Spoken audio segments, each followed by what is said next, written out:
Əzizdir hər qarış, torpağı şəmkir.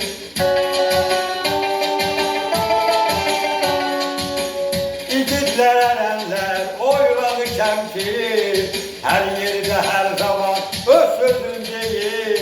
Cənnətə bəndəyir, gözəldir şəmkir.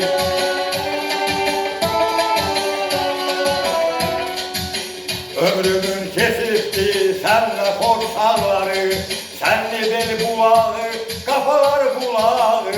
Ceylan çöl yerleşir kürden aşağı, kışla var kışlağı, yayla yaylağı.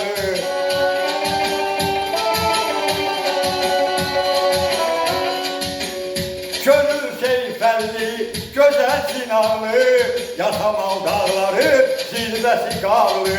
Sen Əhməd Cavadın əziz yurdusan, hem mərhəməlisən, hem de mübarlı.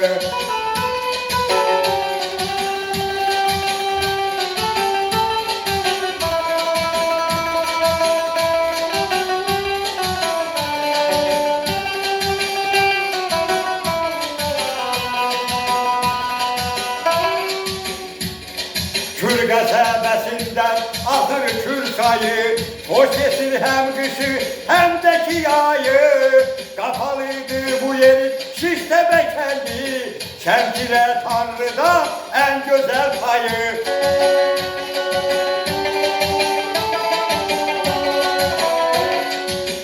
Garip ülkelerde oğulların var, o yaradan olsun onların her birine yar.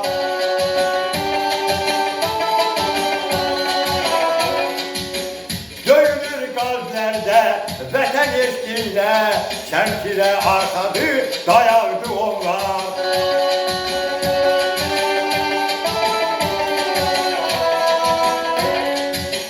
Əzizdir hər qarış, torpağı Şəmkir.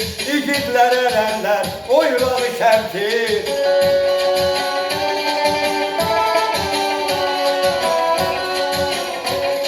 Hər yerdə, hər zaman öz sözün deyir. Cennete bendeyim, güzeldi Şemkir.